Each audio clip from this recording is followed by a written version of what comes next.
यार एसएससी ने admit card तो अपलोड कर दिया है, लेकिन डॉक्यूमेंट वेरिफिकेशन का प्रोसेस क्या है वहाँ पे? कहाँ पहुँचना कहाँ है और किधर होगा मेरा डॉक्यूमेंट वेरिफिकेशन? मेरा एनआर रीजन पड़ रहा है। और हाँ, मुझे एक डाउट और भी था यार, वो ईडब्ल्यूएस सर्टिफिकेट जो होता है क्या वो बार बार लेके जाना पड़ेगा क्या? क्योंकि अभी 2022 चल रहा है तो 2019 का चल जाएगा। हाँ, एक ओबीसी सर्टिफिकेट को भी लेके मुझे डाउट था कि ओबीसी सर्टिफिकेट भी पुराना चल रहा है। हाँ यार, ये एमटीएस का डॉक्यूमेंट वेरिफिकेशन है तो क्या इसमें ग्रेजुएशन भी लेके जाना पड़ेगा? मैं कैरेक्टर सर्टिफिकेट भी चाहिए क्या? जन्म प्रमाण पत्र भी लेके जाना? इस तरह के कई सारे सवाल होंगे आपके दिमाग में, जिनका भी डॉक्यूमेंट वेरिफिकेशन है या होने वाला है। तो उन छोटे छोटे डाउट्स को मैं क्लियर करूंगा इस वीडियो में, तो बने रहिए मेरे साथ। चलिए शुरू करते हैं। तो इस वीडियो में आप डॉक्यूमेंट वेरिफिकेशन के डाउट्स तो मैं क्लियर करूंगा ही, साथ ही मैं अपना भी डॉक्यूमेंट वेरिफिकेशन का एक्सपीरियंस शेयर करना चाहूँगा। जब मैंने पहली बार लाइफ में डॉक्यूमेंट वेरिफिकेशन दिया था एसएससी की जॉब के लिए, तो वो उसका एक्सपीरियंस मैं आपको बताता हूँ। तो चलिए स्टार्ट करता हूँ, आपको पीडीएफ से बताता हूँ कि कब वो एडमिट कार्ड आया था। तो चलिए शुरू करते हैं। तो ये है मेरा एडमिट कार्ड डॉक्यूमेंट वेरिफिकेशन के लिए एसएससी का। तो ये एनआर रीजन से मैंने फिल किया था एंड दिसंबर 2020 के अंदर एडमिट कार्ड आया था एंड डॉक्यूमेंट वेरिफिकेशन की डेट थी 11 जनवरी 2021। तो यही था मेरी पहली जॉब का डॉक्यूमेंट वेरिफिकेशन। एंड जो लोकेशन था that was staff selection commission, that is SSC NR region northern region, block number 12, CGO complex, Lodhi road, New Delhi. So ये 11:30 AM पे रिपोर्टिंग टाइम था डॉक्यूमेंट वेरिफिकेशन के लिए। एंड 11 जनवरी का दिन, you can see the batch number, board number, my category, mail, and all these things. My roll number is also there, and obviously my name. And this is a very old picture of mine 2017 की pick है शायद, जब मैं एक बार SSB देने गया था भोपाल में। इसकी भी एक कहानी है, एसएसबी के ऊपर भी मैं अलग से बताऊंगा बाद में कभी कितने एसएसबी दिए हैं और क्या है। खैर फिलहाल डॉक्यूमेंट वेरिफिकेशन की बात करते हैं इसमें। तो ये था इसके अंदर। अब एक्सपीरियंस जो था वो ये कि इन्होंने टाइम तो दिया था 11:30 का, बट वहाँ पर बैचेस डिवाइड होते हैं बेसिकली काफ़ी। तो जो 9:30 वाले थे उनका जाके नंबर आ रहा था 11:30-12 बजे। तो 11:30 वाले जो मेरा बैच था उसका नंबर तो लगभग 2:30-3 बजे के आसपास आया था। उस दिन काफ़ी देर हो गई थी, मे बी शायद हर बार ही देर होती है, बट उस दिन तो सही में देर हो गई थी। तो उसके बाद मैं आपको थोड़ा ना पिक्चर शेयर करता हूँ आगे, जब मैं गया था डॉक्यूमेंट वेरिफिकेशन के लिए, कि वहाँ पे कैसे कैसे था। ये वहाँ का एक छोटा सा वीडियो जो मैंने पहुँचने पे बनाया था। उस टाइम पे आई वॉज नॉट अवेयर कि मैं यूट्यूब पे वीडियो डालने वाला हूँ, तो मैं और प्रॉपरली शूट करता, बट छोटा सा 3 सेकंड का वीडियो है। Let me play it for you. ये बेसिकली कॉम्प्लेक्स के अंदर का था माहौल। ये जो आप गेट देख पा रहे हैं ये वहीं से एंट्री करने का होता है। तो वहाँ पर आप जाते हैं और वहीं पर ही काफ़ी कैंडिडेट्स खड़े होते हैं, ग्रुप में थे। ये वहीं एसएससी का ही था ये भी। ये ग्रुप में काफ़ी सारे लोग थे वहाँ पे। ये लिखा office of regional director, let me zoom in for you, northern region, यही था। तो यहाँ पर basically you are allowed to sit over here and you just need to wait. जब आपका नंबर आपको आएगा कि ये वाला बैच है आपका, इस टाइम पीरियड से इस टाइम पीरियड वाला, एडमिट कार्ड के थ्रू वो देखेंगे, फिर आपको अलाउ कर देंगे अंदर आने के लिए। वहाँ पर मैंने और भी कुछ स्नैप्स लिए थे। ये वहाँ की सीजो कॉम्प्लेक्स की बिल्डिंग। फिर ये भी एक और पिक्चर है, ये भी एक और पिक्चर है वहीं भी सीजो कॉम्प्लेक्स, सेम। ये मैं वहाँ खड़ा हुआ था क्योंकि हमें नहीं पता था। मैं अपने डैड के साथ गया था बेसिकली डॉक्यूमेंट वेरिफिकेशन के लिए भी। तो हमें नहीं पता था कि 11:30 जाने के बावजूद भी आपको काफ़ी देर तक वेट करना पड़ेगा। इनफैक्ट हम तो शायद 10 बजे ही पहुँच गए थे वहाँ पर, बट वेट कर रहे थे तो कुछ था नहीं। तो I was just roaming here and there and was just clicking pictures. तो बेसिकली मैं यही कर रहा था वहाँ पर बस। ये भी वहीं का एक सेम पिक्चर, सेम।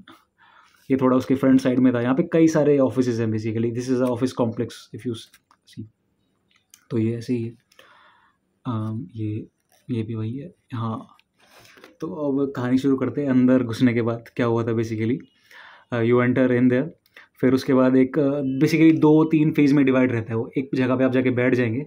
फिर उस टाइम पे क्या था कि कोरोना था, तो 2 वहाँ पे पन्नी वन्नी भी लगा रखी थी काफ़ी, तो डिवाइडेड था वो।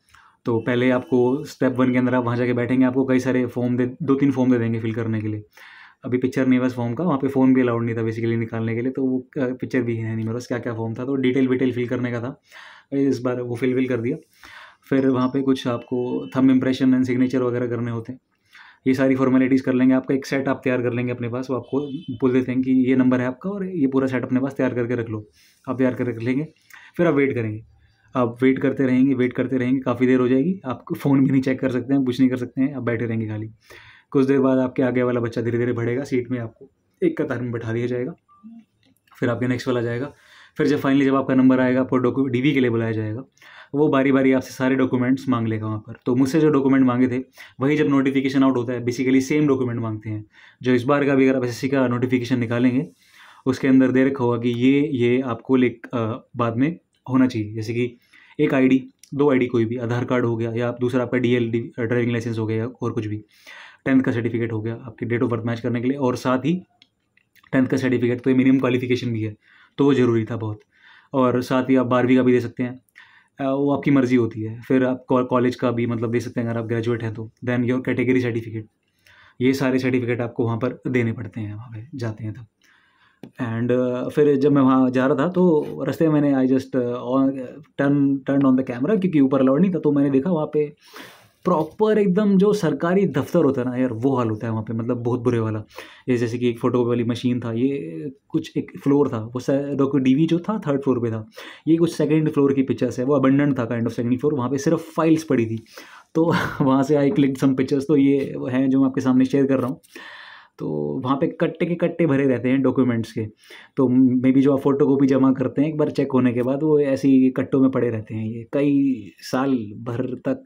पता नहीं इनका क्या होता है, I don't know what happens to them, but I believe that कि कुछ प्रोसेस है, ये डिजिटलाइज किया जा सकता है। खैर वो मेन मुद्दा नहीं है, मेन मुद्दा डॉक्यूमेंट वेरिफिकेशन है।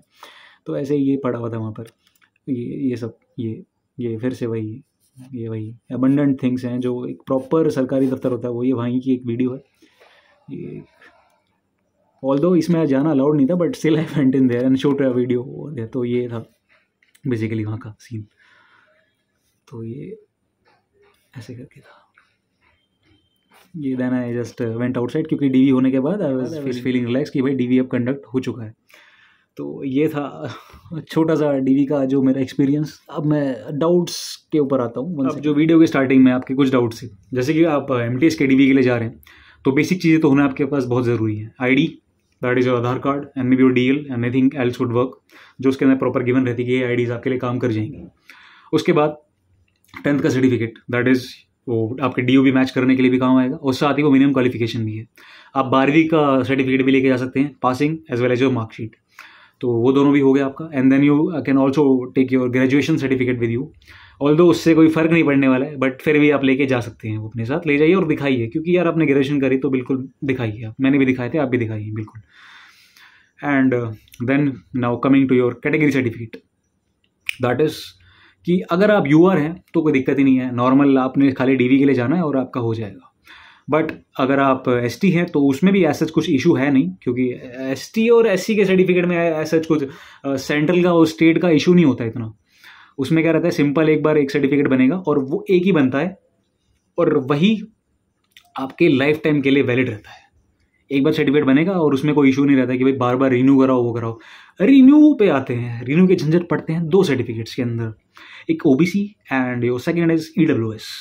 ये इनके ऊपर काफ़ी ज़्यादा डाउट रहता है, मतलब आपका EWS सर्टिफिकेट है उसके अंदर भी थोड़ा बहुत समझ में आ जाता है कि क्या दाव पेच है, बट OBC का काफ़ी ज़्यादा ना उलझा हुआ रहता है। तो पहले EWS की बात कर लेते हैं। EWS के अंदर SSC बोलता है, या कोई भी जो आपका एक फॉर्म फिल होता है उसके अंदर ये बोला जाता है साफ साफ कि EWS सर्टिफिकेट आपका 1 साल के लिए वैलिड रहता है, और वही आपका होना चाहिए। उसके कुछ क्राइटेरियाज होते हैं, वो गवर्नमेंट के द्वारा है, आप बनवाइए, और 1 साल के भीतर जब DV के लिए जा रहे हैं या जब आपने फॉर्म फिल किया वो वाली जो डेट रहती है उस टाइम पीरियड के अंदर आप EWS कैटेगरी में आपका फॉल इन होना कंपल्शन है। ये EWS की बात होगी। अब now coming to your OBC certificate. OBC certificate को लेके काफ़ी सारे डाउट्स रहते हैं हर कैंडिडेट को, और मैं खुद भी एक OBC हूँ, तो इसमें कोई वो नहीं है सच, ठीक है। तो सबसे पहले प्रोसेस स्टेप नंबर 1, आपके पास स्टेट सर्टिफिकेट होना ज़रूरी है OBC का। पहले आप जिस भी स्टेट के अंदर है वहाँ से आप अप्लाई करेंगे स्टेट सर्टिफिकेट के लिए। For example I live in Delhi right now, तो मैं दिल्ली का सर्टिफिकेट बनवाया OBC, and then on the basis of that state OBC I applied for the central OBC। तो 2 सर्टिफिकेट हो जाते हैं OBC के, सेंट्रल एंड स्टेट। उसके बाद भी फिर उसके बाद भी एक बात और आती है, that is your non creamy layer NCL। It means कि आपकी कुछ एक फिक्स्ड क्राइटेरिया होता है तनख्वाह का, जो चेंज होता रहता है। कुछ साल पहले तक वो 4 लाख था, 6 लाख था, अभी भी कुछ चेंज हुआ है, शायद 8 लाख है, I don't know exactly, may be 8 lakh है। तो उससे आपका जो एनुअल इनकम है वो कम है तो आप एनसीएल है, यानी कि non creamy layer, you are not in the creamy layer and you are an OBC, so आप ओबीसी के बेनिफिट ले सकते हैं। अब एसएससी क्या बोलता है, 2017 में एक केस हुआ था सीजीएल स्टूडेंट्स को लेके, कुछ एक बंदे ने केस वेस किया था उस पर, तो बाद में कोर्ट ने ये दिया, ये बात फाइनलाइज हुई कि जब भी एसएससी का डॉक्यूमेंट वेरिफिकेशन होगा तो जो एनसीएल है, जो बंदा ओबीसी के अंदर आ रहा है पहले तो उसको सेंट्रल ओबीसी लिस्ट में आना पड़ेगा आगे, एंड देन जो आपका एनसीएल बन गया है एक बार के लिए, वैसे तो एक फाइनेंशियल ईयर के लिए वैलिड होता है, बट एसएससी के डॉक्यूमेंटेशन के लिए आप कभी भी जा रहे हैं तो आपका 3 साल का चल जाएगा। जी हाँ, बिल्कुल रिलैक्स रहिए, अगर आपका 3 साल पुराना भी सर्टिफिकेट है तो वो भी चल जाएगा, कोई उसमें इशू नहीं है। But for a safer side I will always suggest कि अगर आप ओबीसी हैं तो इसमें कोई पैसा नहीं लगता है रिन्यू कराने का, तो आप हर साल रिन्यू कराइए, कोई दिक्कत वाली बात है नहीं। बट अगर नहीं करवा पा रहे हैं और अगर आप एसएससी के डॉक्यूमेंटेशन के लिए जा रहे हैं तो भी आप बेफिक्र जा सकते हैं, बशर्ते वो 3 साल से ज़्यादा पुराना नहीं होना चाहिए। तो चिल करिए, मज़े करिए। तो यही था जो मेजर डाउट रहता है ओबीसी सर्टिफिकेट को लेके, और जो बाकी थिंग्स थी तो अभी इनका हाल फिलहाल में डॉक्यूमेंटेशन चल रहा है, उनको मेरी तरफ से all the best and prepare करते रहिए। मैं भी प्रिपेयर कर रहा हूँ आगे एग्जाम्स के लिए, आप भी करिए। कुछ डाउट्स आए तो कमेंट सेक्शन में ज़रूर बताइएगा। ये सीरीज़ जल्दी ख़त्म होने वाली है CMTS की। इस सीरीज़ के लास्ट में मैं एक छोटी सी वीडियो लेकर आने वाला हूँ अपने 6 मंथ्स एक्सपीरियंस के बारे में जॉब के लिए, कि क्या क्या what I faced in this 6 months in CMTS। तो एंड हाँ, मेरा सेम नेम है दा सरकारी गाय के नाम से इंस्टाग्राम पे, आप चाहे तो वहाँ फॉलो कर सकते हैं, डिस्क्रिप्शन में मैं लिंक डाल दूंगा। एंड यूट्यूब पे आप सब्सक्राइब कर सकते हैं, आप अपने दोस्तों को भी शेयर कर सकते हैं। If you like the way I speak and if you like the way I give you information short and crisp पे। ये वीडियो थोड़ी सी लंबी हो गई है डॉक्यूमेंटेशन की वजह से, और भी अगर कोई भी डाउट होना वही ओबीसी सर्टिफिकेट लिख देना कमेंट में, I will surely make a video on it कि क्या जो भी आपको माइन्यूट डाउट आ रहा है। वैसे तो मैंने मेजरली कवर अप कर ही दिया है, बट फिर भी अगर हो तो लिख देना। और हाँ, ये जो 3 साल का ओबीसी का रूल है ना, ये खाली एसएससी के लिए है, हर एग्जाम के लिए नहीं है। डीएसएसबी में अलग रूल है, क्योंकि डीएसएसबी में 1 साल का मांगते हैं और उसके अंदर दिल्ली स्टेट का ही होना चाहिए, ज़रूरी है ये भी। तो अलग अलग रूल होते हैं। ये मैंने सिर्फ एसएससी की बात करी है, तो इसको मिक्सअप मत कर देना और किसी के साथ भी, तो ये ध्यान रखना। सो इसी मैसेज के साथ आपसे अलविदा लेता हूँ। Bye bye, take care, that's all from my side. This is your the सरकारी guy, not just an government employ.